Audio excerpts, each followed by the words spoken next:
l'essai de la Lamborghini Superleggera, à la découverte du Toys Club et les news de Sandrine.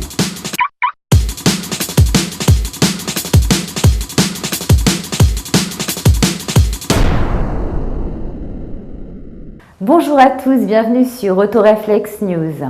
La nouvelle Renault Wind présente ses tarifs et elle débutera au prix de 17 500 € en finition 1,2 litre TCE 100 chevaux. À son lancement, la Wind propose deux finitions, dynamique et exception, ainsi que deux moteurs, le 100 chevaux et le 1,6 litre de 133 chevaux au prix de 19 500 €. Question coloris, Renault propose le bleu, le noir, le gris et le blanc et pour finir le rouge. Mercedes fait évoluer ses moteurs V6 et V8 double turbo. Ainsi, le V6 passe de 272 chevaux à 305 et de 350 Nm de couple à 370. Ce bloc sera lancé en septembre sur la classe S avant d'arriver sur les autres modèles de la marque. Ses consommations sont annoncées en baisse de 24%. Le V8 proposera 435 chevaux et 700 Nm de couple. Il sera lui commercialisé en 2011. Le concept car Quarenta est de retour et pas comme simple véhicule statique de salon. En effet, la Quarenta roule et s'est même transformée en taxi le temps de quelques jours. La scène se passe en Italie, dans les rues de Rome, où les clients puissent s'étonner de trouver cette superbe auto en guise de taxi. Repeinte en blanc avec une borne sur le toit et un compteur à l'intérieur, cette Giugiaro reprend les éléments d'un taxi classique. Alors à quand la GT by Citroën en guise de supercar taxi dans les rues de Paris ? Ferrari propose un tour complet du circuit de Mugello à bord de sa toute nouvelle 599 GTO. La Ferrari la plus puissante jamais produite de série, étudiée pour le circuit, s'exprime pleinement avec le pilote maison Dario Denuzzi. BMW présente une nouvelle série spéciale concernant son Z4, un modèle baptisé Mille Miglia et qui rend hommage à la victoire de BMW dans cette course en 1940, truquant les premières, 3e et 5e places avec des 328. Elle sera limitée à 99 exemplaires et uniquement vendue en Italie. Développée sur la version 340 chevaux, la Mille Miglia édition adopte le kit carrosserie motosport, une calandre noire, des jantes de 19 pouces et une peinture mate appelée Polaris. Les badges Mille Miglia complètent la carrosserie. À bord, l'Alcantara s'installe partout. On notera le volant M, les surpiqûres rouges et les badges. Cette semaine, Autoreflex a testé pour vous la Lamborghini Superleggera. Regardez. La Lamborghini Superleggera 2010 succède à un modèle né en 2007 et dérivé de la Gallardo classique. La Superleggera, c'est un modèle spécialement étudié et développé pour la piste, mais homologué route et donc exploitable au quotidien. Bon Alain, merci de nous recevoir chez Lamborghini Paris. Avec plaisir. Pour l'essai du dernier bijou de la maison. LP La Superleggera. 170 LV. 170 LV. Bon, ben c'est parti pour un petit tour. Allons-y. Le carbone est omniprésent à l'extérieur, de la lame de spoiler à l'aileron en passant par les backcaisses, les diffuseurs ou encore le capot moteur. Bienvenue à bord de la Gallardo Superleggera LP 570-4. Donc c'est la nouvelle version de la Gallardo Superleggera. Donc maintenant nous avons 570 chevaux avec un moteur V10 5.2, injection directe. Le poids il est ramené à 1340 kg grâce à l'utilisation de carbone, d'Alcantara, avec des performances donc 3 secondes 4 de 0 à 100. Surtout pour les vrais amateurs, 20 secondes 1 de 1000 mètres de parité en 20 secondes 1. Ça c'est très parlant. Boîte séquentielle, 6 vitesses, avec commande à palette. Donc bien sûr à droite on monte les rapports, à gauche on descend. On a 3 programmes. On a un programme normal pour la route, classique, utilisable par tourne-pluie par exemple, pour que ce soit très doux. On a un programme sport, pour utilisation par temps sec et sportif, et on a un programme Corsa qui sert, comme ça commence à dire, que pour la course, donc utilisation circuit. Ça fait passer les rapports beaucoup plus vite et ça gère sur les suspensions, quelques durcit de suspension.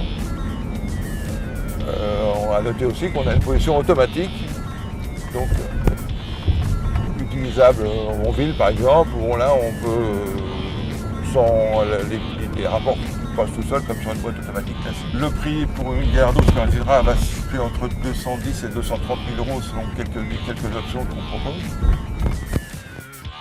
Siège baquet avec harnais 5 points, contreporte en carbone, revêtement Alcantara sur la planche de bord, carbone sur toute la console centrale, palette, volant à l'éclat.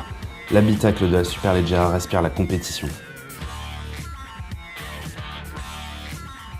Étonnamment, la route pavée n'est pas si désagréable que ça. L'auto est ferme, sèche, mais pas inconfortable. Pour se faufiler, là aussi pas de problème, l'auto se place comme un kart. Aller acheter son pain avec? Pourquoi pas? Cette semaine, Jérémy Lacasta nous fait découvrir le Toys Club, petit résumé en images. Le Toys Club, c'est 3 formules au choix, près de 20 voitures prestigieuses à disposition, offrant jusqu'à 50 journées de plaisir mécanique.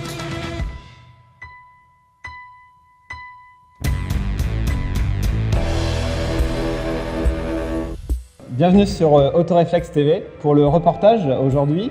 On est dans un petit paradis automobile, une sorte de grand magasin de jouets pour adultes.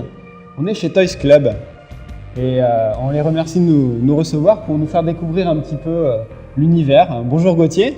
Bonjour, bienvenue. Merci. Bienvenue au Toys Club. Alors dites-nous un petit peu l'historique de Toys Club, comment c'est né? Le Toys Club c'est né il y a 2 ans et demi sur une idée qui a réuni 6 personnes, dont Alain Prost, Paul Dupuis, Maxime Bertin-Moreau qui est le président du Toys Club aujourd'hui. On peut découvrir la toute dernière nouveauté Ferrari. Tout à fait. La dernière, 458. on l'a depuis quelques jours à peine, la 458, la Ferrari F458 Italia, exactement. Très très beau modèle. Donc, qui est le dernier modèle que nous avons dans le Toys Club et qui rejoint un petit peu la flotte existante aujourd'hui, une quinzaine de voitures. Un modèle assez exceptionnel, c'est une conduite fantastique, une souplesse avec 7 vitesses, la boîte double embrayage, donc absolument extraordinaire. Nouvelle particularité, vous n'avez plus aucun switch derrière, tout est sur le volant. Type F1 quoi. Voilà, un petit peu, et vous avez vraiment tout, aussi bien les essuie-glaces que les appels de phare, que le démarrage a toujours été là et les différents modes de conduite, mais les clignotants tout est en commande au volant, donc on n'a plus besoin vraiment une fois qu'on s'est réglé un petit peu nos 2 petits ordinateurs à bord qui sont face à nous dans l'angle de c'est vraiment une conduite exceptionnelle, une tenue de route fantastique. Voilà, on retrouve la Ferrari, c'est une évolution, on se demande où on va aller après. Ouais, c'est vraiment... C'est vrai que là on est au niveau performance des supercars.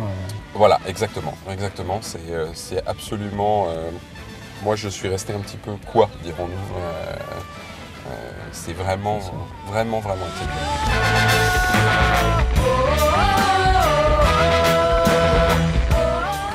Alors cette fois-ci nous sommes dans la superbe voiture anglaise, la voiture de James Bond, la DBS. Vous pouvez nous la présenter un petit peu?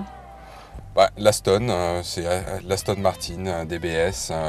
Effectivement, en plus, ce modèle, la DBS, est connu dans les 2 derniers James Bond. Il l'a un petit peu cassé à chaque fois, mais ça reste un petit peu un modèle. C'est maintenant depuis un peu plus de 2 ans, c'est l'Aston qui a remplacé la DB9, la Vanquish, etc. Donc, alors on part où avec celle-ci? Oh, celle-là, c'est ça. On enchaîne les kilomètres? Alors celle-là, avec plaisir, avec grand plaisir. Un bonheur de conduite absolument. Et aussi bien en passant en boîte automatique que sur les palettes, on peut vraiment se faire très plaisir avec cette voiture. Elle a du répondant et en même temps très confortable et très agréable à conduire sur des longues distances. Bon, alors là on a fait un petit tour, on a découvert Toys Club et puis très prochainement on ira tester les voitures pour vous donner notre ressenti. Voilà. Merci Gauthier. Jérémy, à très bientôt pour ce tour dans Paris, la région. Allez, ciao. À bientôt.